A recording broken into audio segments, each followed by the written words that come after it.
اتنا آپ کہتے ہیں آپ پاکستان کے ساتھ کمیٹڈ ہے، آپ کیا سمجھتے ہیں کہ اصل ذمہ دار پاکستان کی اس ابتر صورتحال کا کون ہے، اور پاکستان کا اصل مسئلہ کیا ہے اور اس کا حل کیا ہے؟ بریفلی دیکھیں، ہمارے پشتوں میں ایک ضرب المثل ہے کہ اگر آپ کی اپنی مرغی ٹھیک ہو تو وہ دوسرے کے گھر جا کے انڈا نہیں دے گی۔ جس دن سیاستدانوں نے GHQ میں جا کے انڈے دینے بند کر دیے، ملک ٹھیک ہو جائے گا۔ جس دن مجھے بتا دے کون ہے جس نے کولیبریٹ نہیں کیا؟ کہاں ہے وہ میثاق جمہوریت؟ آج گڑے مردے اکھاڑے جا رہے ہیں۔ بھائی 90 میں نواز شریف نہیں کہتا، 90 میں مہران بینک نہیں یہ کہتا، جنرل بابر آن ریکارڈ ہے 20 اپریل سن 94 کو اس نے قومی اسمبلی میں کہا کہ 210 ارب نکالے گئے مہران بینک سے، 7 کروڑ جام صادق نہیں دیے، 2 کروڑ الطاف حسین، یہ جنرل بابر نے کہا، اور ہمارے پاس وہ کمپیوٹر ڈسک موجود ہے۔ لیکن میجر صاحب اس مرغی کو نہیں، اس مرغی کو بریف کیس کی صورت میں اور اس کی صورت میں GHQ میں دانے ڈالے جاتے ہیں تو مرغی مجبور ہو جاتی ہے جانے پہ۔ اس پہ آ رہا ہوں نا، کہا گیا کہ الطاف حسین نے 2 کروڑ لیے، اس نے 7 کروڑ روپے لیے، اور میرے پاس کمپیوٹر ڈسک موجود ہے۔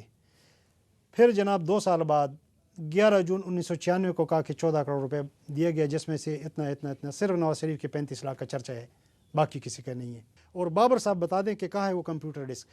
اب وہ لے کے دیکھیں، یہ جو چال بازیوں کی سیاست ہے اور یہ جو ایک دوسرے کو یہ جو بلیم گیم ہے، اس کا کوئی نتیجہ نہیں نکلے گا۔ میں کہتا ہوں ایک مسئلے کا حل یہ کہ میثاق جمہوریت کی طرف لوٹ جاؤ۔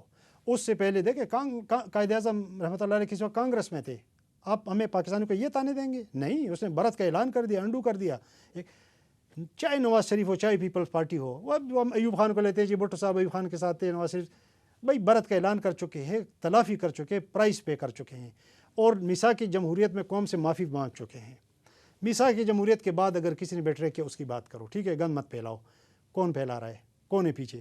ہم خود آپ دیکھیں نا، کوئی ایوان صدر کو بلیم کر رہا ہے، کوئی کس کو کر رہا ہے؟ پولیٹیشین کو ہی کر رہے ہیں نا۔ آغاز تو کسی سیاستدان نے نہیں کیا میجر صاحب، آپ کے ایکس باس بریگیڈیئر امتیاز نے آغاز کیا۔ ایک منٹ دیکھیں پیچھے کس کی باتیں ہو رہی ہیں۔ میں کہتا ہوں ان کو بھی یار آپ میڈیا بھی کچھ خدا کا خوف کریں۔ دیکھیں یہ پرانی باتیں، یہ اس میرٹ ڈیزرو کرتے ہیں جو آپ دے رہے ہیں؟ مجھے فرینکلی بتا دیں۔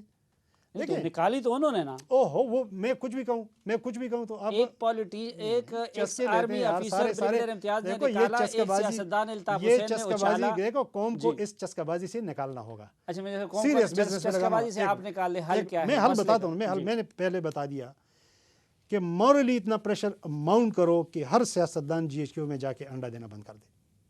دیکھیں یہ فوجی کی عادت ہے، میں کہتا ہوں آئیڈیل آتے ہیں، آپ کو بریفنگ دیتے ہیں، پروفیشنل تو خود کو محدود کرتے ہو، آپ کو کہتے ہیں کہ فیصلہ کرو، آپ کو کہتے ہیں فیصلہ کرو۔ مجھے آپ یہ بتائیں، پریشر ڈالو، وہاں پہ کبھی وہاں بریگیڈیئر امتیاز بیٹھا ہوتا ہے، کبھی کوئی دوسرا اسد دورانی بیٹھا ہوتا ہے، وہ سیاستدان کی جو مرغی ہے اس کو مسلسل دانے ڈالتا ہے، یہ دانے ڈالنا بند کر دیں۔ میں کہتا ہوں کہ جو میثاق جمہوریت کے بعد ایک نئے سفر کا آغاز ہوا ہے، میں کہتا ہوں کاف لیگ کو بھی اس میں لاؤ، سب کو لاؤ، آن بورڈ کرو، ایک فضا بناؤ کہ بھائی آپس میں سیٹل کرو۔ اور دوسری بات، میں میاں صاحب کے اس موقف سے متفق نہیں ہوں کہ ہم جمہوریت کو ڈیریل نہیں کریں گے۔ اگر آپ نگران اپوزیشن کا رول ادا نہیں کریں گے تو جمہوریت نہیں رہے گی۔ دیکھیں سوات میں ہم نے 1900 بچے قربان اس لیے نہیں کہ فوج نے، کہ یہ تاثر ہو کہ جی ہم تو ان کو گو تھرو دے رہے ہیں کہ کرپشن کرتے رہے حکومت۔ یہ نوٹس ہو رہا ہے، میں آپ کو بتا رہا ہوں، کرپشن اور علل تلل یہ ختم کرنے پڑیں گے۔ ایک بے لاگ احتساب کا سسٹم بنانا پڑے گا، جو وزیر سے بھی بات پوچھ گچھ کر سکے، جو وزیر اعظم سے بھی کر سکے، جو سب سے کر سکے، یہ جیسی بھی ہوگا، یہ سب جنرل سے بھی کر سکے، وہ اس کے لیے بناؤ۔ میں کہتا ہوں بناؤ، آغاز مجھ سے کرو آغاز، لیکن خدا کے لیے بناؤ۔ دیکھو یہ کیا ہے، جہاز اڑ رہے، کاریں پھر رہی، میں خود 2 بار گورنمنٹ میں رہا، میرے پاس ایک بار 86 ماڈل گاڑی، ایک بار 95، کوئی قیامت نہیں۔ کہتے وزیروں کے لیے بلٹ پروف گاڑیاں لے رہے ہیں، یار ان وزیروں کے پیچھے ہم نے جرگے بھیجے ہیں کہ ہمارے وزیر بن جاؤ؟ جس کو اپنی جان کی فکر ہے نہ بنے وزیر، میرے پیسوں سے اس کو۔ صاحب آپ کیا نہیں سمجھتے کہ وہی 88 کی تاریخ دوبارہ دہرائی جا رہی ہے، اور اس وقت فوج اور پولیٹیکل لیڈرشپ یا جو حکومت ہے ان کے درمیان ڈیفرنسز دوبارہ، یہ جو کچھ ہو رہا ہے اس کا مقصد ان کو لڑانا ہے، کریٹ کیا جا رہا ہے، امپریشن کریٹ کیا۔ دیکھیں میں نے خود سنا ہے پریزیڈنٹ کے خلاف باتیں پھیلائی جا رہی ہیں کہ جی فوج اس کے پیچھے، فوج نہیں ہے، فوج کو کچھ اور کہا جا رہا ہے۔ بہت شکریہ میجر ریٹائرڈ محمد عامر صاحب۔ ناظرین آج کے جرگے سے اجازت چاہتے ہیں، اجازت دیجیے، اللہ حافظ۔